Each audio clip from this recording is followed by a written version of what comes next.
नमस्कार, मी सौ मयुरी नरावार. अमा न्यूज मराठी बातमीपत्रामध्ये आपले स्वागत आहे. पाहूया आजच्या ठळक बातम्या. शेतकरी कर्जमाफीवर सरकारी कसरत, प्रक्रियेमध्ये गुंतलेले.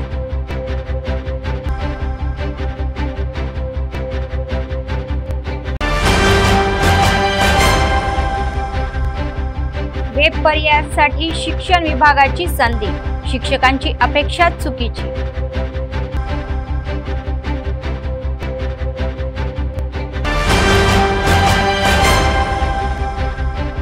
बकरी सणासाठी ईदगाह मैदान, नगरपालिकेच्या अधिपत्याखाली जोरदार व्यवस्था. आजच्या सविस्तर बातम्या. राज्यभरातील लागवडीखालील जमिनींना ट्रॅक आणि लागवडीखालील जमीन देण्यात यावी यांच्यावरील हल्ले वन अधिकाऱ्यांनी थांबावेत अशी मागणी तेलंगणा आदिवासी संघटनेचे राज्य सरचिटणीस पूसम सचिन यांनी केली. संघटनेचे माजी जिल्हाध्यक्ष आत्राम भगवानराव यांनी रविवारी जिल्हा केंद्रातील सुंदरय्या इमारतीमध्ये 4थ्या वर्धापन दिनाचे आयोजन केले होते. प्रथम त्यांच्या चित्राला पुष्प अर्पण करून आदरांजली वाहण्यात आली. पूसम सचिन म्हणाले की आत्राम भगवंतराव हे अतिमागास कोलाम आदिवासी जमातीतून आलेले आणि ते राज्याचे नेते आणि समाजात जिल्हाध्यक्ष बनण्यासाठी पायरी उचलले. तर उटनूर आदिवासीच्या अनेक प्रश्नांवर लढा दिला होता. हक्कांसाठी आंदोलनही केले होते याची आठवण त्यांनी करून दिली. तर त्यांच्या प्रेरणाने टॅक्स नेतृत्व आज लढत असल्याचे ते म्हणाले. नव्याने आलेल्या काँग्रेस सरकारने निवडणुकीत दिलेल्या आश्वासनानुसार पडीक जमिनींना टायटल देण्याची मागणी त्यांनी केली. जिल्हा प्रभारी मंत्री सीताक्का यांनी वनविभागाच्या अधिकाऱ्यांकडून शेतकऱ्यांवर होणाऱ्या हल्ल्याप्रकरणी हस्तक्षेप करून हे हल्ले थांबवण्याची मागणी केलेली आहे. लाईट रेल पाठवण्याच्या या मागणीसाठी भविष्यात राज्यभर टॅक्सचे आंदोलन उभारणार असल्याचे त्यांनी सांगितले. కామ్రేడ్ ఆత్రం భగవంతరావు తెలంగాణ ఆదివాసీ గిరిజన సంఘం ఉమ్మడి ఆదిలాబాద్ జిల్లా అధ్యక్షుడిగా పనిచేశారు. ఆదివాసీ హక్కుల కోసం, ఆదివాసీ చట్టాల పరిరక్షణ కోసం అనేక ఉద్యమాలు ఉట్నూరు కేంద్రంగా నిర్మించారు. ఆయన గులాం తెగ నుంచి పుట్టిన అనేక విషయాల పట్ల, సిద్ధాంతం పట్ల, ఇతర గిరిజన సమస్యల పట్ల పూర్తి అవగాహనతోటి అనేక పోరాటాలు నిర్వహించి ఆదివాసీ హక్కుల కోసం నిలబడ్డ వ్యక్తి ఆ కామ్రేడ్ ఆత్రం భగవంతరావు.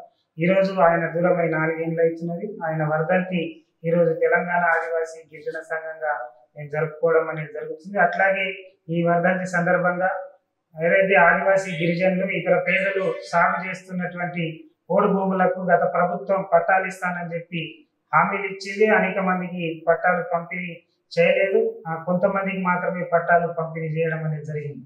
ఈ సందర్భంగా ఈ వర్షాకాలం కూడా మళ్ళీ ఫారెస్ట్ అధికారులు పోడు సాగు చేస్తున్న భూములపైన హరితారం పేరుతోటి, మొక్కలు నాటి కార్యక్రమం పేరుతోటి ఆ భూముల్ని లాక్ చేసుకోవడం, అట్లాగే ఆ భూముల నుంచి ఆ పేదల్ని తరిమేయడం అనేది జిల్లాలో అనేక చోట్ల చూస్తున్నాం.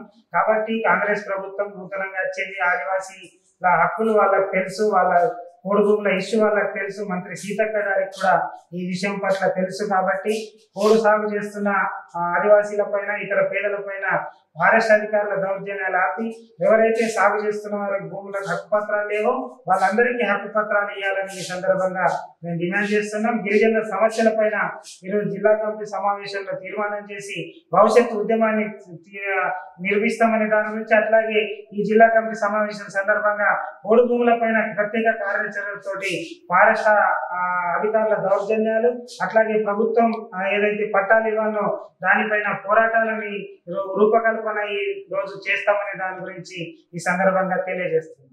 विधानसभा निवडणुकीपूर्वी कर्जमाफीच्या या अंमलबजावणीवर विशेष लक्ष केंद्रित करून कार्यपद्धती आखण्याची तयारी राज्य सरकार करत आहे.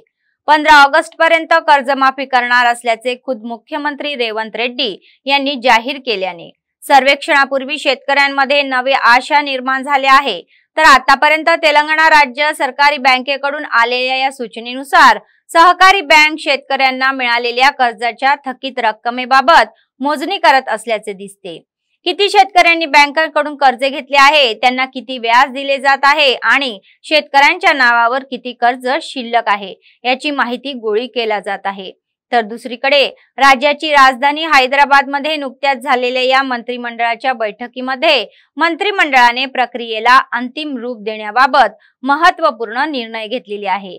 पीक घेणाऱ्या गरीब शेतकऱ्यांना कर्जमाफीच्या माध्यमातून मदत मिळेल अशी राज्य सरकारची अपेक्षा आहे। शिवाय त्याचा सरकारवर किती बोजा पडेल या मुद्द्यालाही तोलले जात आहे।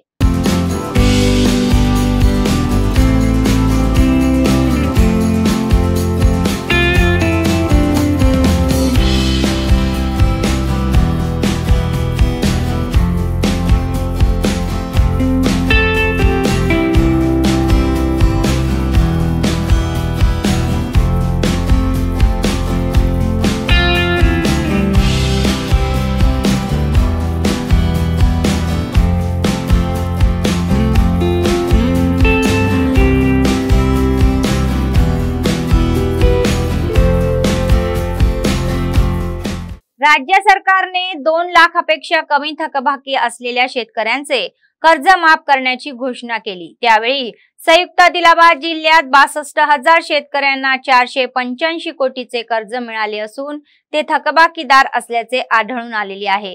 या गणनेमध्ये कर्जमाफी कर्जदारांना कट ऑफ तारखेला लागू होते, तर मात्र सरकारची मार्गदर्शक तत्वे आणि कार्यपद्धती निश्चित झाल्यास ते अधिक स्पष्ट होण्याची शक्यता आहे। शेतकरी कर्जमाफीसाठी कट ऑफ तारखेबाबत आणि किती जणांनी कर्ज करावे याबाबत मार्गदर्शन तत्वे जारी केल्यास स्पष्टता येईल।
शिक्षकांच्या पदोन्नती संदर्भामध्ये वेब पर्यायासाठी 2-3 दिवस प्रतीक्षा केल्यानंतर अखेर प्रतीक्षा संपलेली आहे। राज्याच्या शिक्षण विभागाने शनिवारी सायंकाळी ऑनलाईन पर्याय निवडीची संधी उपलब्ध करून दिलेली आहे। यासह एसजीटी सर्वगातील ही शिक्षकांनी पदोन्नतीसाठी ऑनलाईन वेब पर्याय दिलेले आहे। आदिलाबाद जिल्ह्यात 480 पदे रिक्त आहेत आणि त्यापैकी 436 शिक्षकांना शाळा सहाय्यकाच्या पदावर पदोन्नती दिली जाणार असल्याचे शिक्षण विभागाच्या अधिकाऱ्यांना आढळून आलेले आहे। तथापि शिक्षण विभागाच्या अधिकाऱ्यांचे म्हणणे आहे की पदोन्नतीसाठी 238 रिक्त जागा ओळखल्या गेल्या आहेत, तर भाषा विद्वान आणि पीईटीची 446 पदे आहे, तर ज्यांची नुकतीच सुधारणा करण्यात आलेली आहे। पदोन्नतीबाबत अनेक शिक्षकांची पात्रता नसल्यामुळे 41 पदे रिक्त होणार आहे। त्यामुळे रविवारी इंटरनेट केंद्रे आणि सामुदायिक इमारती शिक्षकांनी गजबजून गेलेले आहे। सर्वांनी एकत्र येऊन एकमेकांना मदत केली आणि योग्य ती खबरदारी घेऊन काही चुका होऊ नये हे पाहिले।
नवीन शिधापत्रिका देण्याबाबत राज्य सरकारने नुकत्याच केलेल्या घोषणेमुळे आशा निर्माण झालेली आहे, तर सध्या जीवनावश्यक वस्तूचे भाव वाढलेले आहेत। बाजारात पातळ ही तांदळाची किंमत 65 रुपये किलो इतकी आहे, तर सर्व डाळीचे भाव ही 200 वर पोहोचलेले आहे आणि स्वयंपाकाचे तेल, इतर जीवनावश्यक वस्तू या किमतीला गगनाला भिडलेले आहे, तर गरीब आणि मध्यमवर्गीय लोकांना ते कठीण झालेले आहे।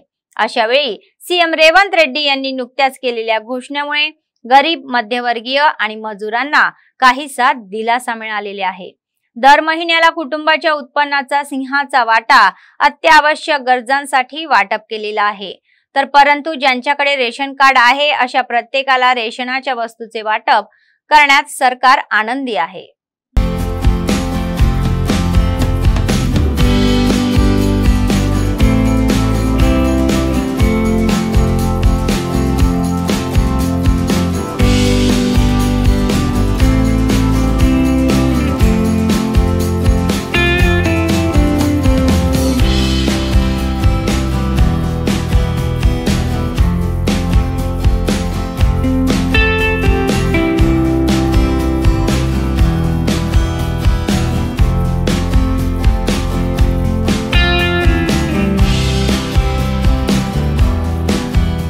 तेलंगणा चतुर्थ श्रेणी कर्मचारी संघटनेचे राज्य सरचिटणीस गंगाधर म्हणाले की मुख्यमंत्री रेवंत रेड्डी चतुर्थ श्रेणी कर्मचाऱ्यांना भेडसावणाऱ्या समस्या सोडवण्यासाठी काम करत आहे।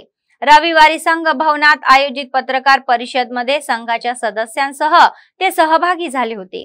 यावेळी संघटनेचे राज्य सरचिटणीस गंगाधर म्हणाले की त्यांनी कर्मचाऱ्यांना आंध्र प्रदेशातून तेलंगणात नेण्याची विनंती केली असता मुख्यमंत्र्यांनी लगेच प्रतिसाद दिला, तर दर महिन्याच्या 5 तारखेला पगार मिळाल्याने त्यांना आनंद झाला असे ते म्हणाले की पीआरसी आयुक्तांनी 30,000 रुपयांपासून अर्धवेळ आणि एएनएम रोजगारांविरुद्ध स्केल देण्यास सांगितलेले आहे।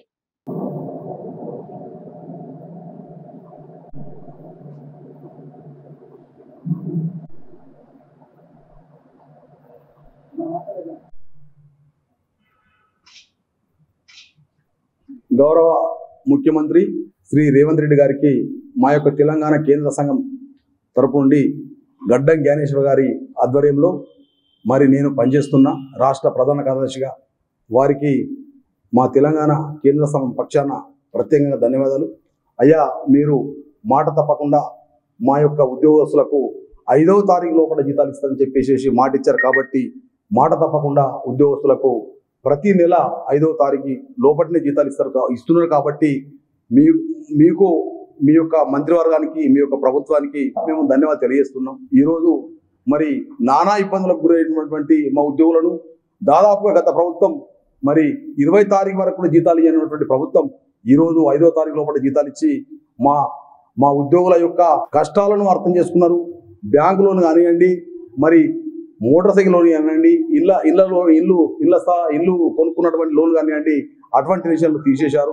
మరి అదే కాకుండా మరి నేను 31/12/2023 రోజు రాష్ట్ర ప్రధాన కార్యదర్శి ఎన్నికైన ఆ రోజు నుంచి నేను ఒకటి సాధించింది ఏంటంటే దాదాపుగా గత 10 సంవత్సరాల నుంచి కాని సమస్యను ఈ యొక్క ముఖ్యమంత్రి అయిన తర్వాత వారి దృష్టికి ఒకటి తీసుకెళ్ళాం। మరి అయ్యా, ఆంధ్రలో పనిచేసేటువంటి మన 4వ తరగతి ఉద్యోగులు దాదాపుగా మరి 10 సంవత్సరాలు పనిచేస్తున్న అయ్యా, వారిని తెలంగాణ ప్రభుత్వాన్ని తీసుకురమ్మని చెప్పేసి రిక్వెస్ట్ చేస్తే వారు వెంటనే మరి స్తంభించి మరి ఫైల్ కూడా పుటప్ చేసి కొంతమంది లెటర్ కూడా మరి ఆంధ్ర కూడా పంపడం జరిగింది। మా 4వ తరగతి ఉద్యోగులు అది కూడా ఫైల్ సబ్మిషన్ ఉంది. అతి త్వరలో వారిని కూడా ఆంధ్ర నుంచి తెలంగాణకు తెస్తానని చెప్పి కూడా వారి మీద నమ్మకం ఉంది. మరి అంతేకాకుండా మేము పిఆర్సి కమిషనర్ గారికి మేము రిపోర్ట్ కూడా సబ్మిట్ చేయడం జరిగింది. గతంలో మరి ఏది ఏమైనా కూడా ఇప్పుడు గడ్డం జ్ఞానేశ్వర్ గారి మరి మా యొక్క రాష్ట్ర సంఘ అధ్యక్షుల ఆధ్వర్యంలో మా యొక్క తెలంగాణ नागरिक उद्योगला संघम చాలా చురుకుగా పనిచేస్తుంది. मतदान निकाल जाहीर करणे, निवडणूक संहिता संपल्यानंतर राज्य सरकारने कारभारावर विशेष भर दिलेला आहे. या संदर्भामध्ये कर्मचाऱ्यांच्या बदलीसाठी मैदान तयार करण्यात आलेले आहे. कलेक्टर आणि एसपी पासून खालच्या स्तरावरील कर्मचाऱ्यांच्या बदलीच्या संधी आहे. निर्मल आणि मंचिराला जिल्ह्यातील जिल्हाधिकाऱ्यांची यापूर्वीच जिल्ह्यात बदली करण्यात आली आहे. त्यांच्या अनुषंगाने अतिरिक्त जिल्हाधिकारी, सीपी, डीएसपी, एसीपी आणि डीएसपी, सीआय, आरडीओ, एमआरओ आणि इतर विभागातील कर्मचाऱ्यांच्या बदल्या घडणाऱ्या यादीत यापूर्वीच या क्षेत्रात उतरलेले काही जण त्यांच्या स्वतःच्या जिल्ह्यात आणि त्यांना हव्या त्या ठिकाणी पोस्टिंगसाठी जोरदार प्रयत्न करत आहे. ते विनात आणि पिरवहीसह राजकीय नेत्यांच्या भोवती फिरत मारत आहे. तर जिल्ह्यात काम करणारे बहुतांश करीमनगर, निजामाबाद, खम्मम आणि वरंगल जिल्ह्यात आहे. हे सर्वजण आता आपल्या आपल्या जिल्ह्यात येण्याचा विचार करत आहे. ते त्यांच्या ओळखीच्या लोकांसाठी शिफारसही करत आहे, जेणेकरून त्यांचे संपर्क आणि प्रतिष्ठा वापरून स्थान हलवले जाऊ शकते.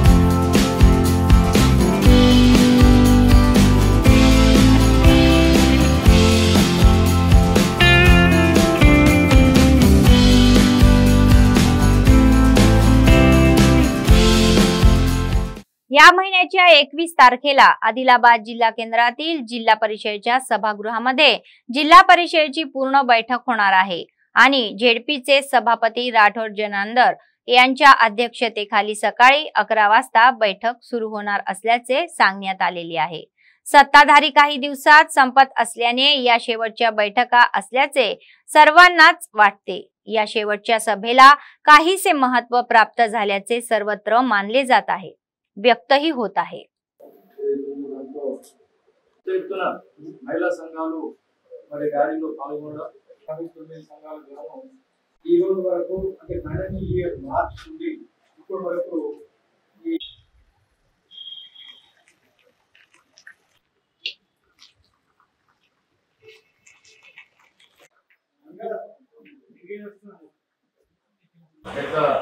కార్యక్రమాలు ఉంటాయి.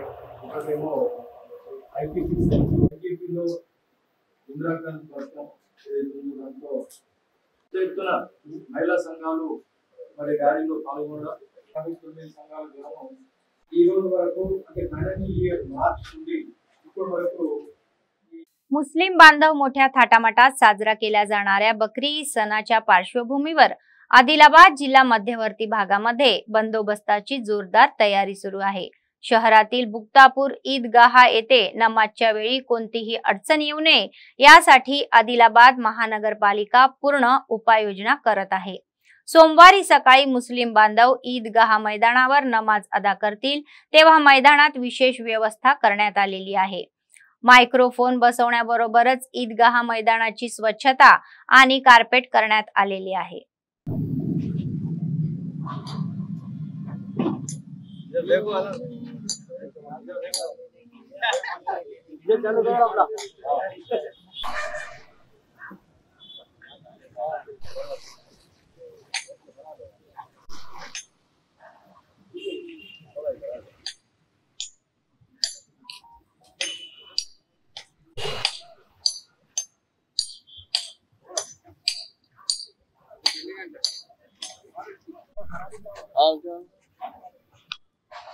हमारा बॉस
जिल्ह्यातील जनतेने धार्मिक सलोखा राखून तिथे बकरी ईद सण शांतपूर्ण वातावरणात साजरा करावा असे मत जिल्हा पोलीस अधीक्षक गौस आलम यांनी व्यक्त केले।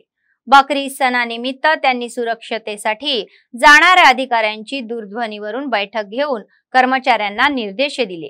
ते म्हणाले की गेल्या 20 दिवसांपासून संपूर्ण जिल्ह्यात सण आंतरराज्य आणि 6 आंतर जिल्हा चेक पोस्ट उभारण्यात आले असून प्रत्येकी 5 कर्मचारी 24 तास वाहनांची तपासणी करण्यासाठी तैनात आणत आहे। तर गुरांची तस्करी रोखण्यासाठी कर्तव्य बजावले जात असल्याचे समोर आलेले आहे। ते म्हणाले की आम्ही आदिलाबाद, इच्चोडा, उटनूर या 3 प्रमुख शहरांमध्ये अचानक तपासणी करून अवैध वाहतूक रोखण्यासाठी उपाययोजना करत आहोत आणि सोशल मीडियावरील अफवांवर विश्वास ठेवू नका असा सल्ला लोकांना देण्यात आलेला आहे। कोणतीही माहिती देण्यासाठी डायल 100 किंवा संबंधित पोलीस स्टेशनशी संपर्क साधावा असे ते म्हणाले।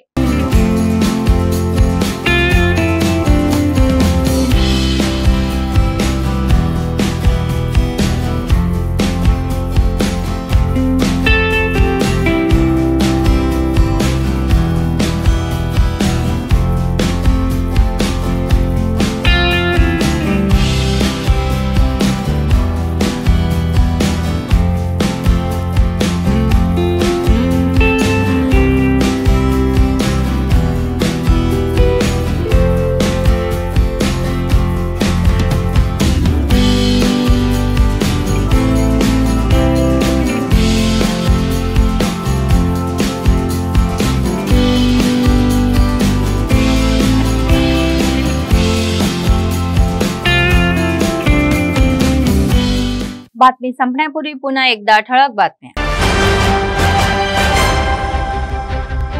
शेतकरी कर्जमाफीवर सरकारी कसरत, प्रक्रियेमध्ये गुंतलेले।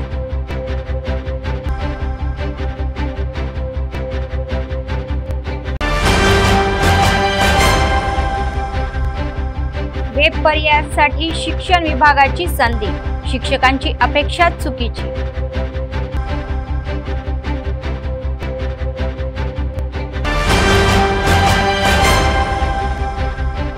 बकरी सणासाठी ईदगाह मैदान, नगरपालिकेच्या अधिपत्याखाली जोरदार व्यवस्था।